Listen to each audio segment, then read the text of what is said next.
OK. OK. Oui, Génial. Donc, je vais demander à Caroline de commencer, s'il vous plaît. Je vais réciter.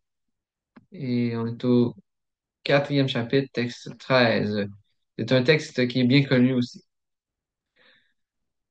Chaturvarnyam maya shrishtam Chaturvarnyamaya Shrishtam guna karma vivagashah Guna Karma Vibhagasha tasya kartaramapimam Dasya Kartaramapi Maham vidyakartaramavyayam.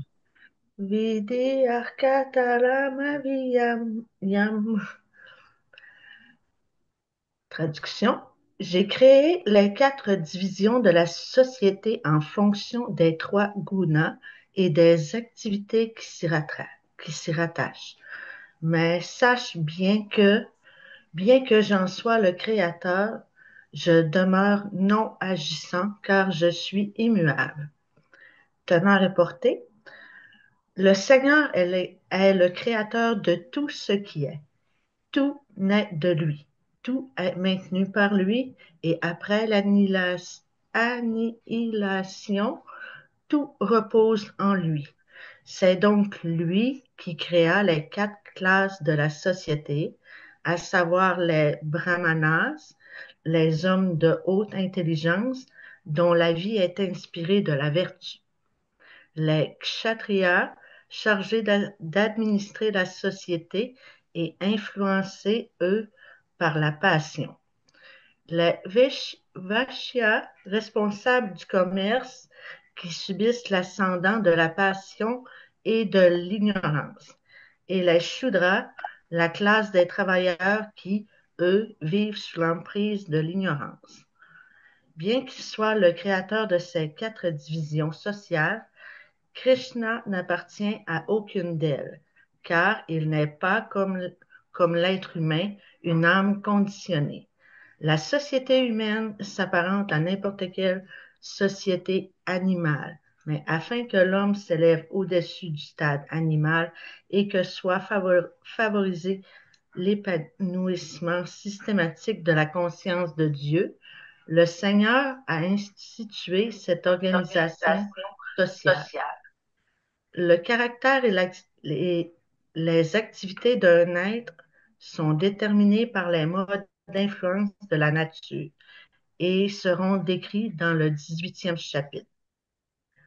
L'homme conscient de Krishna est supérieur au brahmana.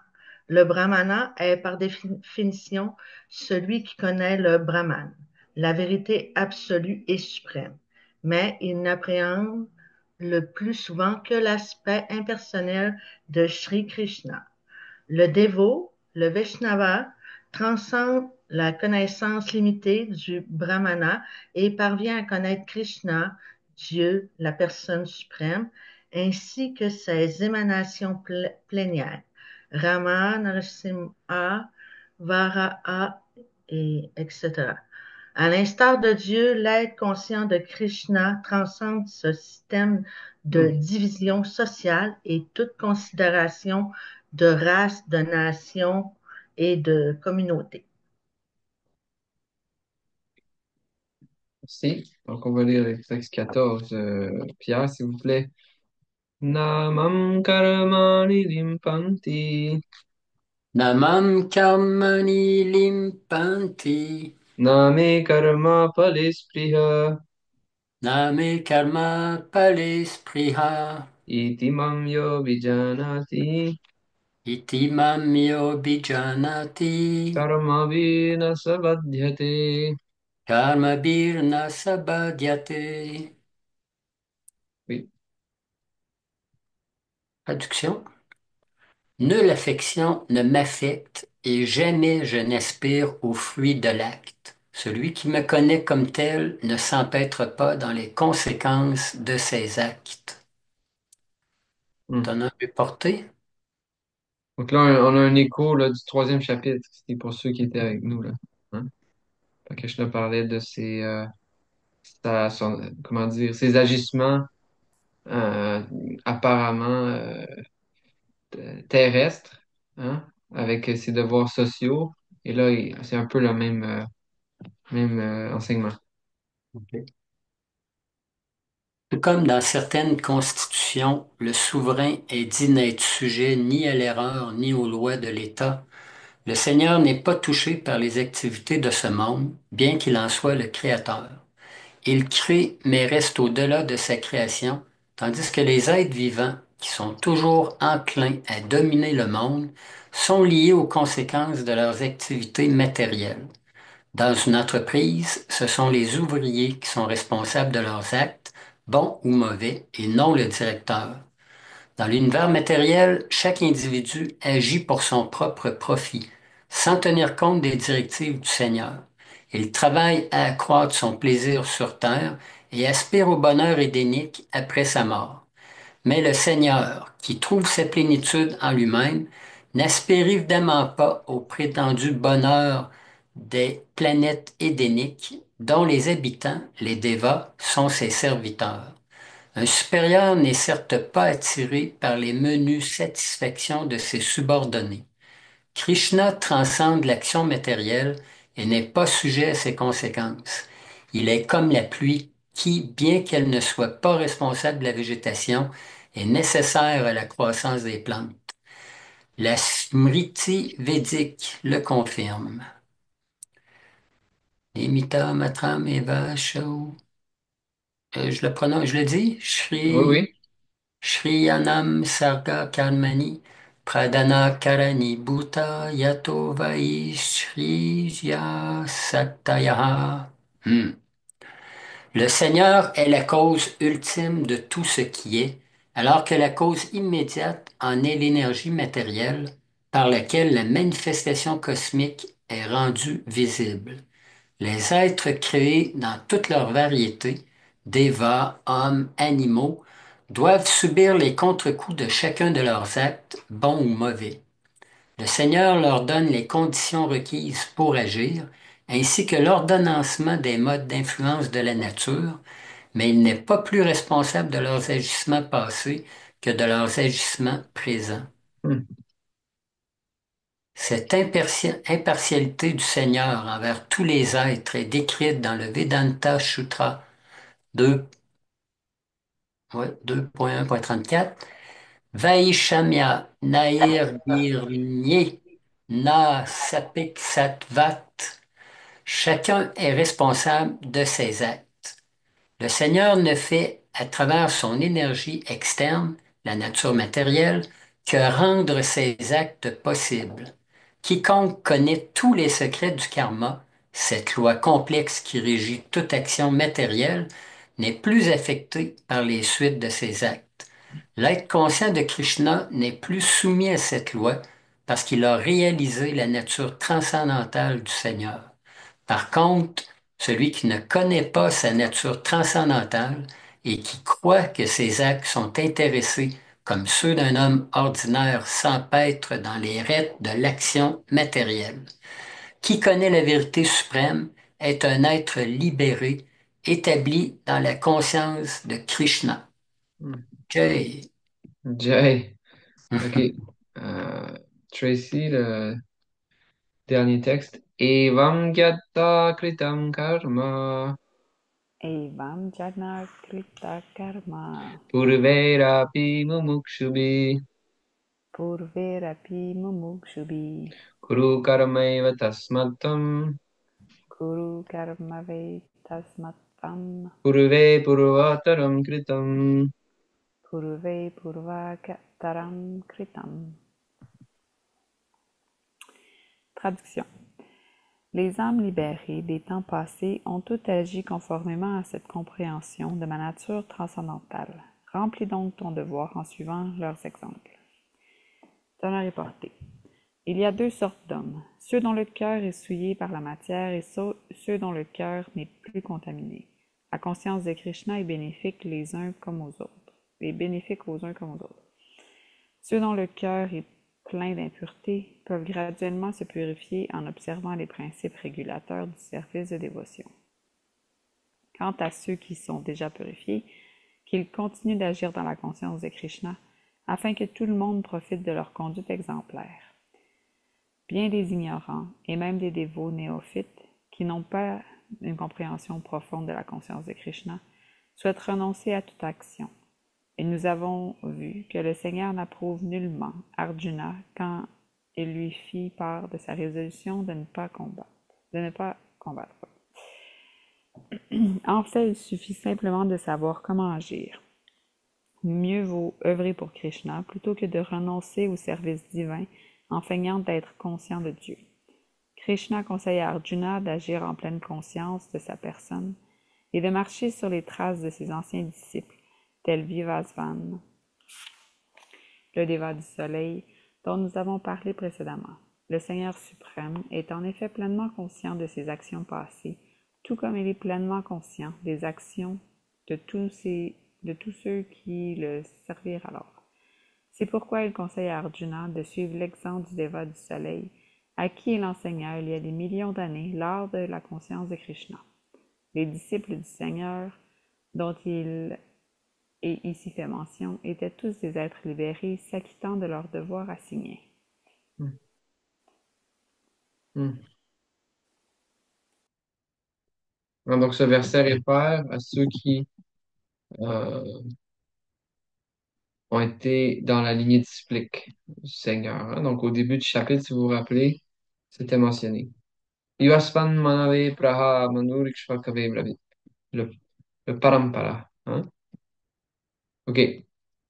Om Ajnanatimirandasya Gyananjana Shalakaya Chakshurum Militam Yena Tasmai Shri Gurave Namaha Shri Chaitanya Manobishtam Stapitam Jena Bhutale Swayam Rupa Kadamahyam Dadati Palantikam Nam Vishnu Padaya Krishna Prestaya Bhutale Srimate Bhaktivedanta Swaminiti Namine Namaste Sarasvati Deve Gauravani Pracharine Nirvishesha Shunnavadi Paschatya Shatarine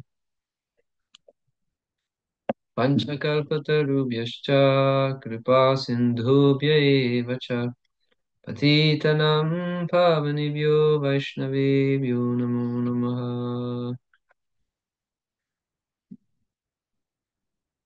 Donc, beaucoup de points ici. Bon, euh, je pense qu'on a beaucoup, pour ceux qui suivent là, depuis un moment, on a assez souvent parlé de ce qu'on appelle les varnashramas, fameux, comment dire, le système, on dit le système du varnashrama. Et donc, dans son essence, là, ça veut dire que euh, on voit que chaque personne a une tendance à travailler d'une certaine façon, hein, et c'est systématiquement arrangé dans le, l'arrangement social védique, selon des divisions de la vie, des ashrams et de les occupations, les varnas. Hmm.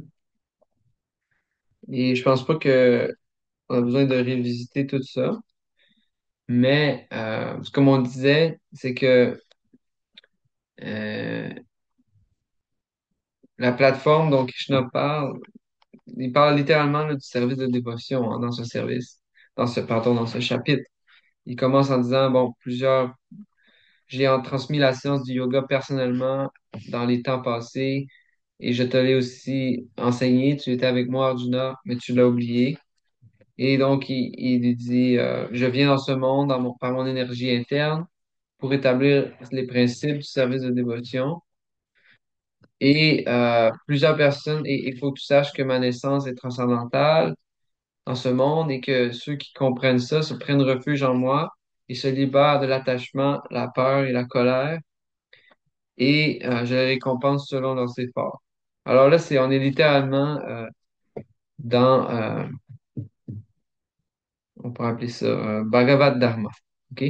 la science de la dévotion ou la conscience de Krishna. Euh, et donc, donc ici, Krishna, il brosse un tableau plus large parce que c'est pas, bien qu'ils disent plusieurs personnes ont suivi cette voie, on comprend que c'est pas tout le monde ou c'est pas la majorité. Donc, il dit, j'ai créé ce système où les humains peuvent être guidés à travers mes instructions, à travers les Védas, tout en poursuivant leurs désirs matériels et leur propension à travailler d'une certaine façon, ça peut être mis à contribution. Vous comprenez?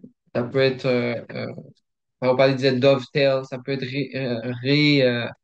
réorienté, ça peut être recyclé, si je peux dire comme ça. Hein? Et donc, ces divisions sont connues dans la société védique comme les brahmanas, les kshatriyas, etc. Et naturellement, chacun joue un rôle dans la structure sociale.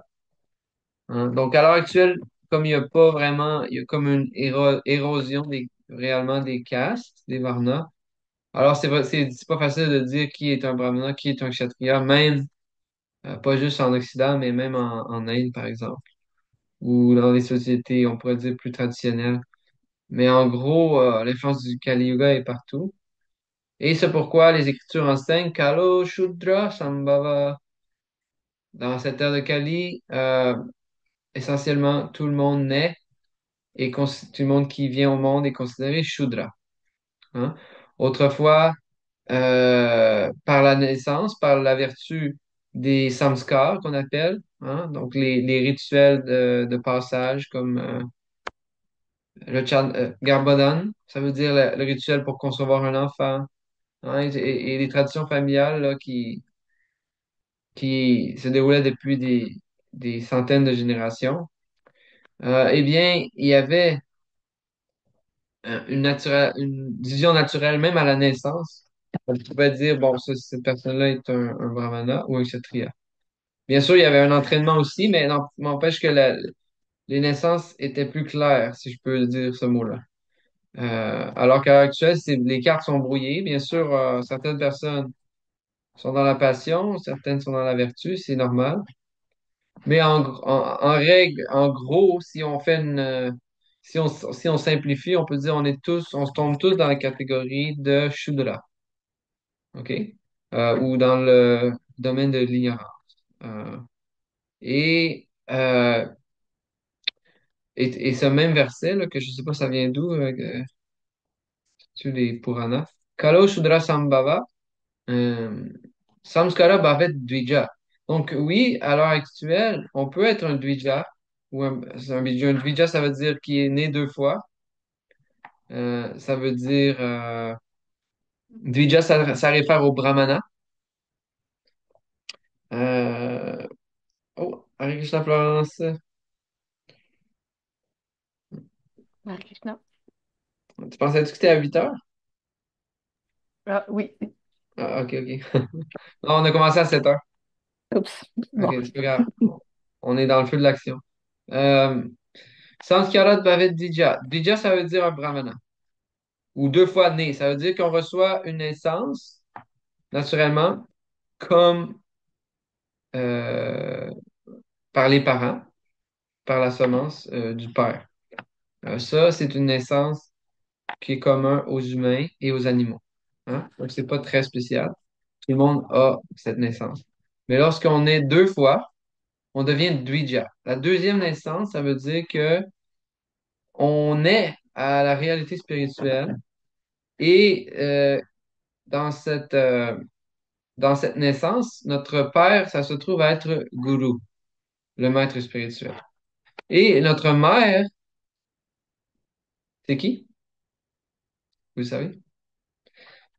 Notre mère, ce sont les écritures révélées, les Védas. Donc le Guru est le père et les Védas, la mère. La mère, c'est elle qui donne l'information du père, donc il nous pointe vers Krishna. OK? Et donc, on prend 2 fois naissance en acceptant sans réserve un maître spirituel qualifié qui nous initie et dans le chant des mantras. Et donc, sous la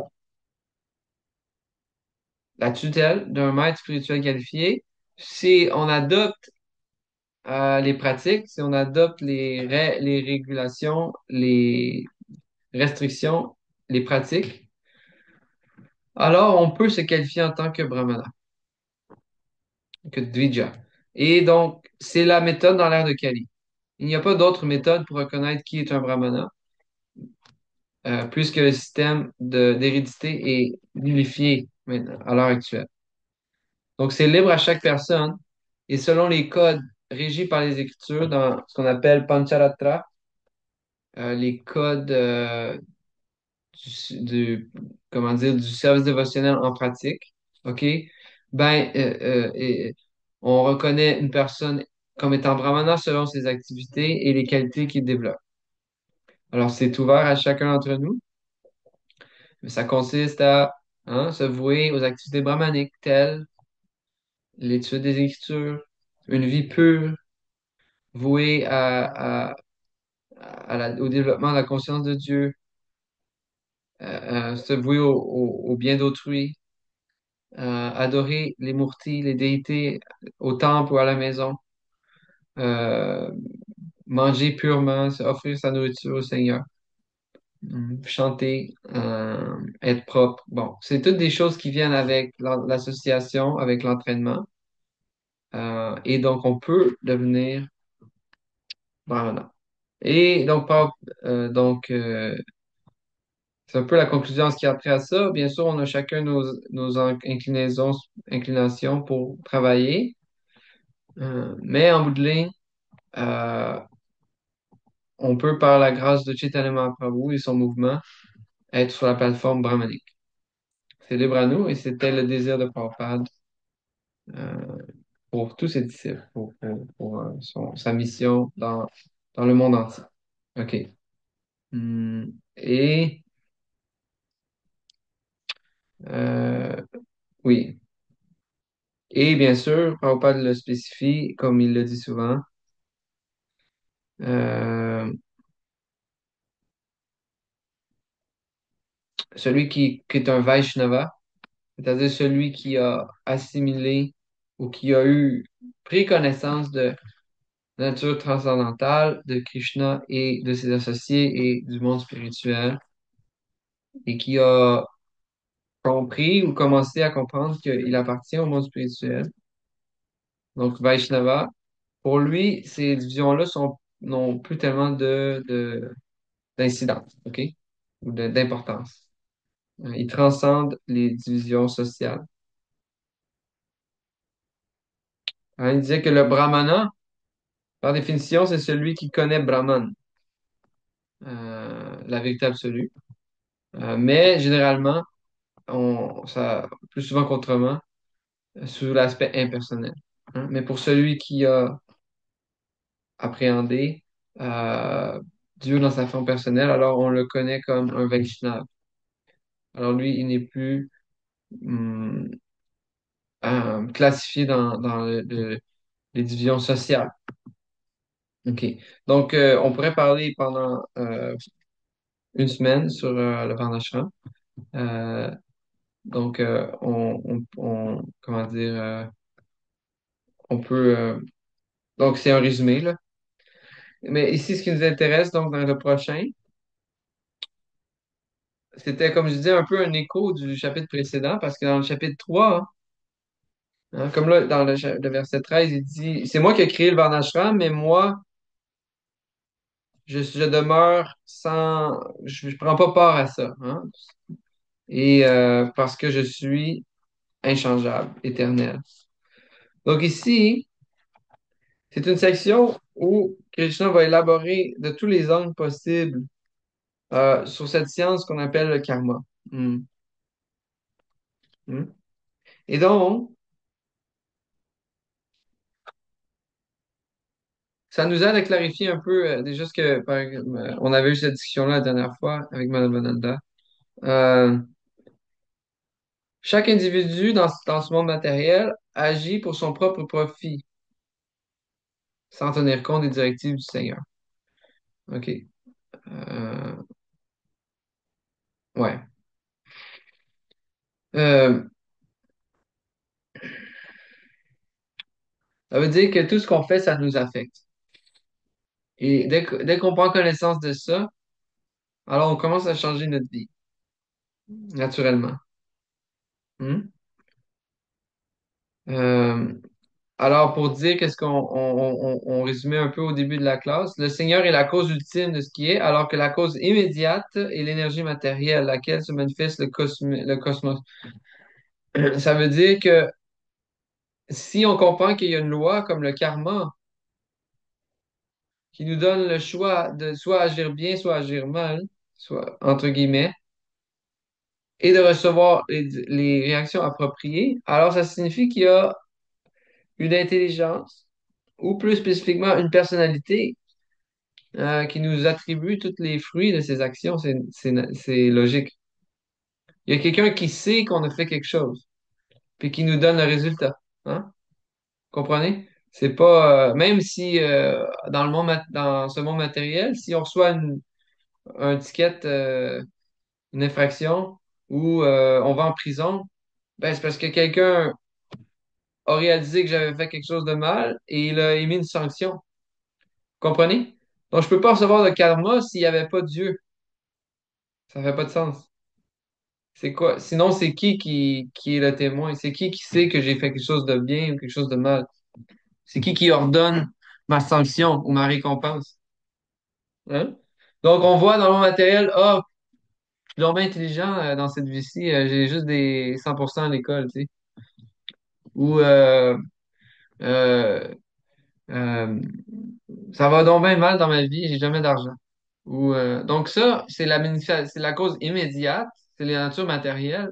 Mais la cause ultime, c'est le Seigneur qui a, qui a vu nos agissements. Hein, ça dit, ouais, et autant dans cette vie que dans les autres vies. Donc ça vient du fait que nous, on est conditionnés, on cherche à s'approprier les fruits de nos actions. On travaille dans une certaine mentalité qui fait on va recevoir tous les résultats. Hmm? Donc, chacun, attends, c'est quoi qu'il dit ici, Prabhupada? Les êtres, dans toute leur variété, doivent subir les contre-coups de chacun de leurs actes. Hein? Donc, c'est la loi, quoi. Hein? Et c'est intéressant de dire, de voir que au bout de ligne, on a la liberté. C'est-à-dire que Krishna, il donne les conditions. C'est quoi que Krishna, le Seigneur donne les conditions requises pour agir et la régulation des modes de la nature, mais il n'est pas responsable ni des agissements qu'on a fait dans le passé, ni dans le présent. Ça veut dire qu'au présent, vous avez encore le choix de faire la bonne chose. Vous avez encore le choix d'agir dans la vertu, la passion, l'ignorance, ou transcendentalement. Donc, on a le choix de se mettre au service. Euh, donc, comme le résume ici, donc là, on revient un peu, ça parlait du karma yoga dans le chapitre précédent. Euh, Celui qui a réalisé, Janma Karma Chamya Divyam, celui qui a réalisé, ou même partiellement, par une grâce, que ce monde-ci, c'est un pâle reflet de la réalité et que la vérité, c'est la transcendance et c'est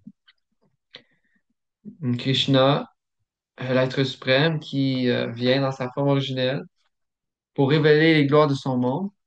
Alors, Prabhupada il dit, il n'est plus soumis à cette loi. Hmm. Hein, donc, c'est une formule assez simple.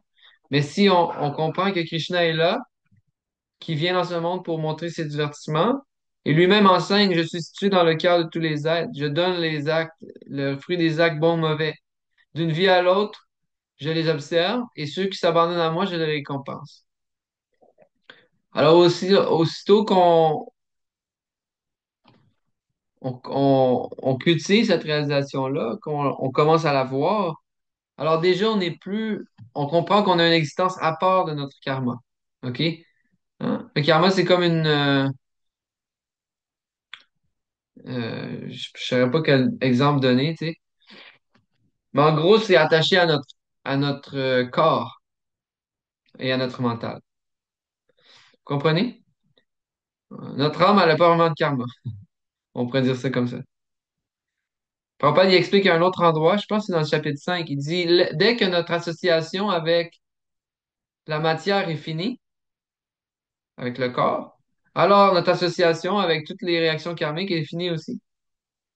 Comprenez? Les réactions prennent place dans le corps ou dans dans les variables matérielles, euh, dans le bon ou le mauvais du monde matériel. Donc là, quand on commence à comprendre qu'on n'appartient pas à ce monde, mais véritablement on appartient au monde de Radha et Krishna. C'est notre vraie appartenance, notre vraie maison, notre vraie identité, notre vrai désir, notre vraie relation.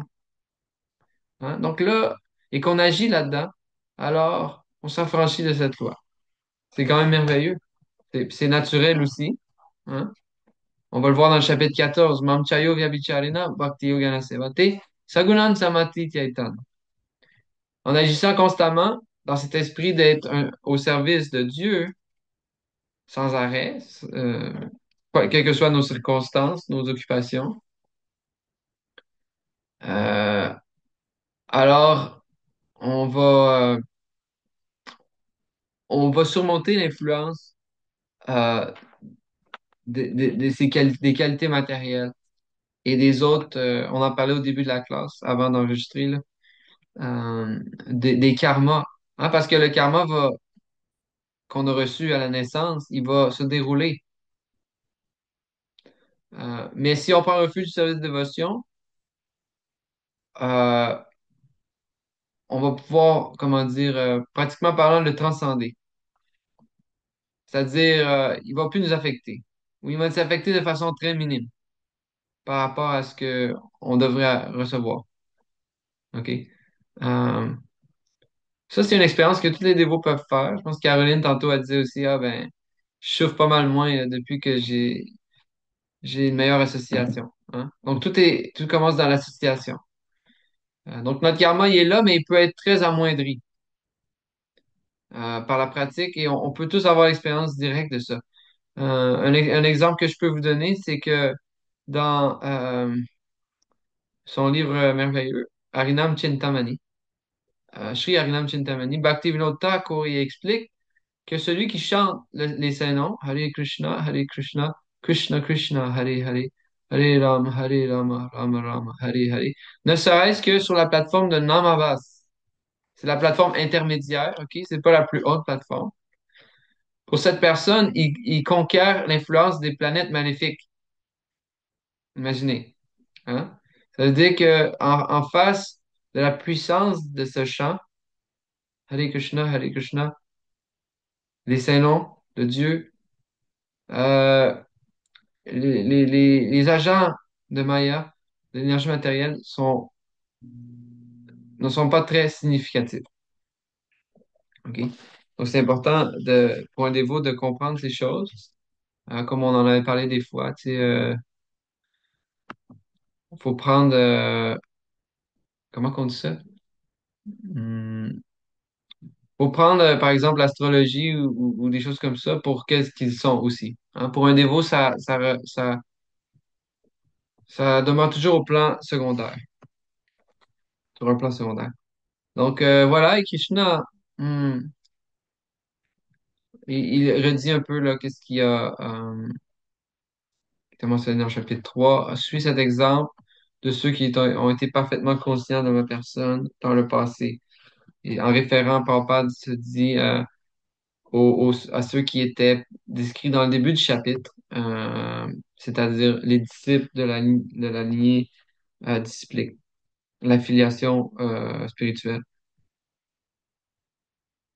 Et Prabhupada et Krishna, et Prabhupada, il dit, il est pleinement, que le Seigneur est conscient des services que vous avez faits dans les autres vies aussi. Ça, c'est un point important, hein.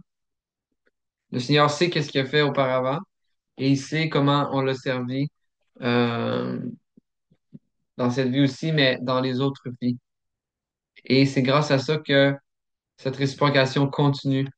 Malgré que nous, on soit faibles, influençables et, comment dire, indécis et très...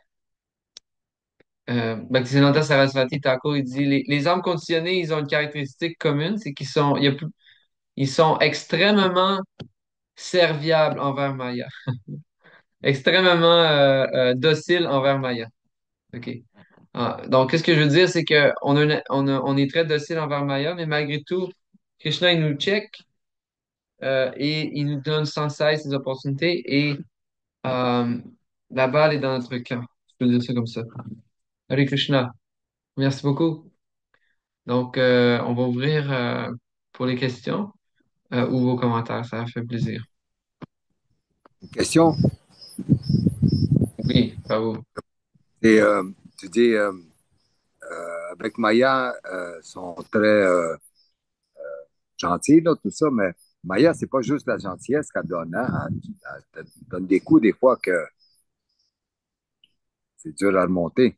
Je veux dire, c'est dans l'opposé, ça peut être bien comme mal, non? Oui. Mais on en parlait tout à l'heure au début, c'est que Maya, elle travaille en overtime pour tester, pour nous tester, à connaître c'est quoi la nature de notre plus profond désir. Hein? Et donc, si notre désir, en bout de ligne, c'est vraiment, vraiment de s'abandonner exclusivement au désir de Krishna, qui est très simple en soi. C'est pas besoin d'être trop intelligent. Tu sais, c'est oui, mais ce que je veux dire, c'est qu'en bout de ligne, si notre désir, c'est simplement de servir Guru et Krishna, alors on va sans doute, sans aucun doute, traverser tous les tests de Maya. Comprenez? C'est que lorsqu'on a ouais. Donc, on va regarder si on veut d'autres choses. OK? Et là, les opportunités vont venir dans la vie du dévot. Et lorsqu'on s'adonne à poursuivre autre chose que améliorer toujours notre service de dévotion, on reçoit des coups. Ouais. Severe lashes. Un de nos maîtres spirituels, c'est Gaur Govinda Maharaj, Sri Srimad, euh, qui est un disciple de Prabhupada. Il disait, Maya will inflict severe lashes upon you. Ça veut dire, Krishna, Maya va te donner des coups de fouet très sévères.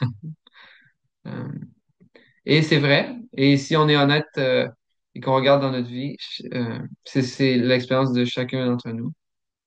Euh, et donc, elle donne des coups de fouet très sévères jusqu'à ce qu'on devienne, comment qu'on dit, euh, pitoyable. Pas, ouais, on pourrait dire ça, pitoyable et dans un état d'esprit de dépendre de Dieu au plus profond degré. Et là, Krishna rentre dans notre vie. Hein. Mais, euh, mais ceux qui n'ont pas la connaissance, ils comprennent pas ce qui se passe et donc ils sont simplement très dociles envers Maya. Ils ne se posent pas de questions. Ils font juste être ses instruments et ils la suivent là, comme un chien suit, suit, je sais pas, un T-bone, un os. OK. Euh, Alors, ouais. elle a fait tout ça pour nous remettre sur le bon chemin, Maya. C'est Oui, c'est tout ce qu'elle ça. Effectivement, ben, c'est pour nous garder, c'est pour deux choses. C'est pour tester, mais c'est quand tu passes pas le test, ben, elle te garde dans sa forteresse. Et c'est pour aussi calculer notre intensité, veut dire de focuser sur Krishna, veut dire à quel point est-ce que elle a encore a de la puissance, le monde matériel, pour nous attirer, où on est assez fort pour vraiment éviter cette tentation que nous se manifeste devant nous matérielle Exact, de dire. exact. OK. Ouais, parce que dans le service de Radha Krishna, ben, c'est seulement ceux qui sont purs peuvent, euh, qui peuvent prendre part. Donc, c'est sa tâche, ouais, envers nous. Et Krishna va nous aider dans cette lutte, dans ça, euh, sans aucun doute, mais il faut prendre refuge et Krishna est prêt à nous aider. C'est seulement nous qui manquons. Le manque vient simplement de nous, et certainement pas de Krishna. Et on doit comprendre que Krishna, il est plus puissant que Maya. On doit pas douter de ça à aucun moment. Des fois, on peut sentir, Maya est de plus en plus forte, là, c'est l'ère de Kali, il y a tellement de problèmes, de distractions, de tentations. Je suis mieux de laisser faire. C'est impossible de devenir un dévot anyway. Je vais devenir un esclave de Maya. J'ai plus d'autre option. Donc, c'est pas ça. Faut trouver l'association euh, et persévérer dans ses tests. Et celui qui part un refuge Krishna, il trouve toujours, il est toujours eager, toujours, à, à- il est toujours disposé là, à donner sa miséricorde. Alors, dans le monde de Maya, si on est dans le monde de dualité, c'est comme un video game. Tu as la boule, tu fais des points, ding, ding, ding, ding, tu as quelque chose de bon, tu peux retomber, Ouais, tu commences. ouais. Alors, il faut connaître la game pour avancer. Puis une fois qu'on connaît la game, là, je veux dire, on peut surmonter Maya. Tu veux dire, faut Et connaître s'abandonner les. à Krishna totalement, Oui, c'est le ça, mais but. faut sortir de la game. Mais même ceux qui connaissent parfaitement, euh, tu sais, Devi Yesha Mama Maya Duratyaya. Les gens pensent que par avancer la technologie, euh, etc., ils vont créer une situation dans Maya où ce que tout va être correct. Finalement, tu sais, tout le monde a des problèmes tout le temps, mais ils disent non, mais c'est parce que on n'a juste pas encore trouvé le bon ajustement, où ce que là, ça va être juste du plaisir et pas de misère, tu sais. Alors ça, c'est vraiment une illusion très grossière, mais c'est dans ça qu'on vit en ce moment, hein, dans la civilisation athée. Mais l'ajustement, c'est de voir Krishna tout le temps, dans toutes les formes, dans les problèmes ou n'importe quoi. Ouais, C'est la exact, façon de se sauver de Maya. Ben, se sauver, exact. t'es plus dedans, là. Tu veux dire. Ouais. Là, quand tu commences à voir que c'est Krishna qui veut t'aider, puis qui te met dans chaque petite situation que tu reçois, c'est son désir pour toi pour que tu te transformes. Alors, effectivement, tu n'es plus dans Maya. Tu peux œuvrer, tu es en contact avec Krishna. Et là, tu vas encore avoir des difficultés, mais la différence, c'est que ce sera plus une perte de temps. Ça va être rendu une raison de chasser de ton cœur tout ce qui obstrue. Hein? Et on va progresser dans ça si on est déterminé.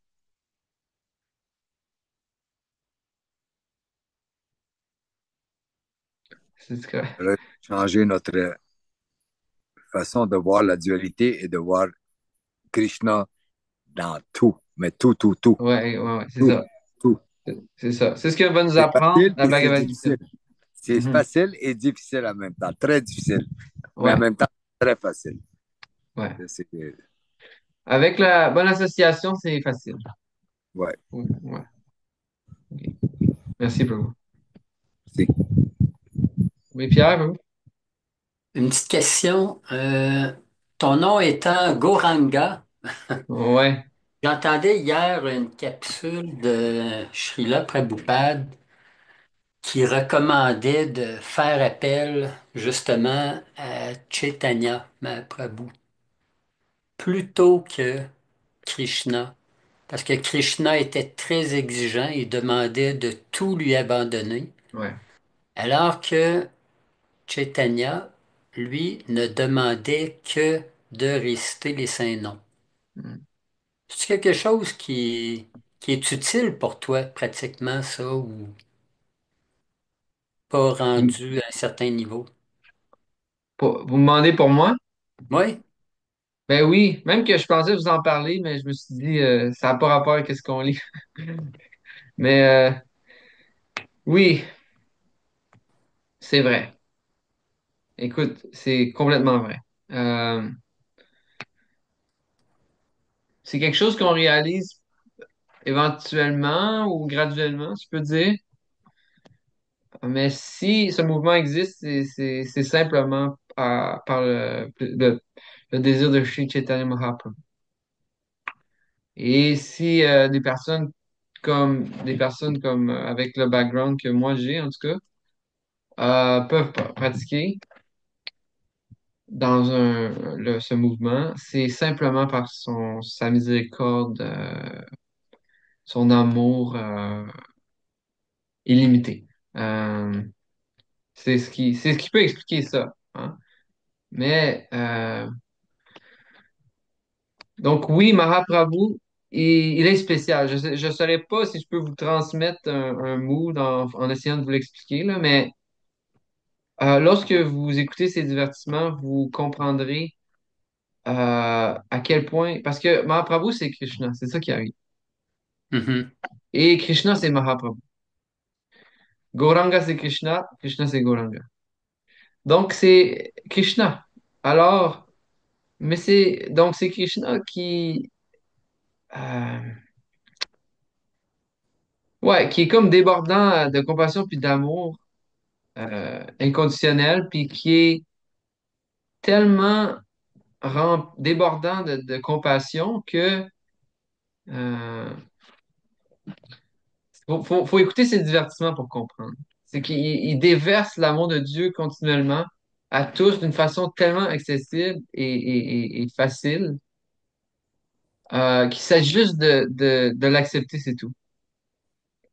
De l'accepter et pas offenser ses dévots. Je vous dirais, c'est les deux seules choses. Euh, et il est prêt et vous le donne comme ça dans vos mains. Non seulement Mahaprabhu, mais le Seigneur Nityananda en plus. Le Chandas Thakur, il dit l'amour de Dieu qui était dur à atteindre pour le Seigneur Brahma, hein, pendant des milliers d'années d'austérité dans les planètes supérieures.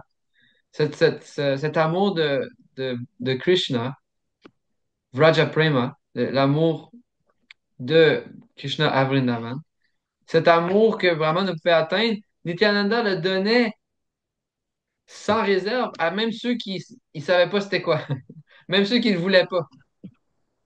Alors, Nityananda est venu assister, en tout cas. Donc, il a créé un Exuberant Dancing Party. Mahaprabhu, il a créé un- un- un- une vague de danse exubérante où même les grands érudits euh, très sophistiqués venaient danser comme des enfants. Vous Mhm. comprenez? On Mhm. peut pas vraiment comprendre, mais on peut l'expérimenter un peu ou beaucoup à travers le Sankirtan, à travers le chant des sept noms. Hare Krishna, Krishna Krishna, Hare Hare, Hare Rama, Ram Ram, Hare Hare. Euh, et donc, cette puissance et cet amour de Mahaprabhu peut se révéler à nous. Mais si on comprend que si on peut être dévot, c'est par son désir dans l'art de Kali, simplement. Il aime ses dévots, c'est comme ça que je pourrais le décrire. C'est ça, c'est sa plus belle qualité. Mhm. Euh, il s'agit de lire le Chaitanya Charitamrita que je vous conseille. Bon, ou peut-être vous voulez lire le Bhagavatam aussi avant. Ben, Mais je vous le conseille tu à me tous. l'as pas encore proposé. Tu me l'avais pas encore proposé, c'est pour ça. Mais je l'ai pas en français. C'est pas grave. OK. Ben, je vais vous l'amener à Sambanda. Ouais, s'il te OK. plaît. C'est bon. Vendu. Euh, je vous conseille de les lire. C'est l'amour envers ses dévots. Ouais.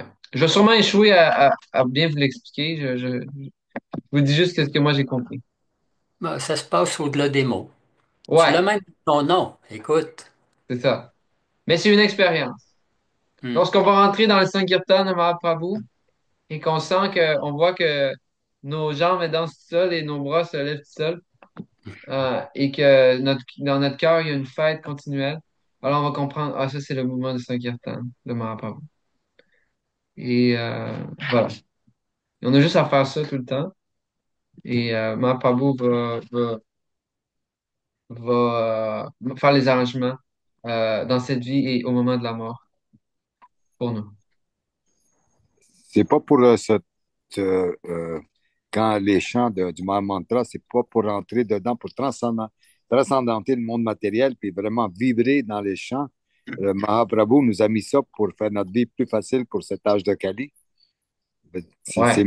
beaucoup moins dur. Ben, c'est ça. Mais c'est que à ceux qui étaient le moins qualifiés, le plus dégradé, le plus éloigné de lui, le plus récalcitrant, il a donné la chose la plus secrète, la plus sublime, la plus inconcevable. L'amour de Vraj, que personne ne peut atteindre dans nul autre ère. Hmm. Alors, c'est comme inconcevable. Hmm. Euh, voilà. Merci infiniment. C'est bon? Oui, c'est excellent. Merci, Pierre. Vous avez toujours des bonnes questions. OK. Autre chose? C'est toi qui les inspires. Jai. Prabhupada. OK, c'est bon? Donc, merci beaucoup. Soyez déterminés dans cette voie, s'il vous plaît, et prenez refuge de Srila Prabhupada. Il est votre ami éternel. OK. D'autres questions? On a fait le tour. Donc, si vous avez des questions, écrivez-moi là. Et on va essayer de poster ça sur YouTube. Et ça me fera plaisir de voir certains d'entre vous à Saint-Étienne-des-Grès. Florence, j'imagine que vous êtes invité. Oui. OK, génial. On va voir comment ça se passe. On se retrouve au kiosque des livres avec le Chaitanya Charitamrita. OK. Jay! Bon, ça. Super. Merci Hare beaucoup. Krishna. Merci à vous. Merci, OK, à la Bye-bye. prochaine. Merci, Merci. Prabhu. Merci à Allez, tous. bye. Haribol! Allez, Bye, bye. Jai. Allez, bye.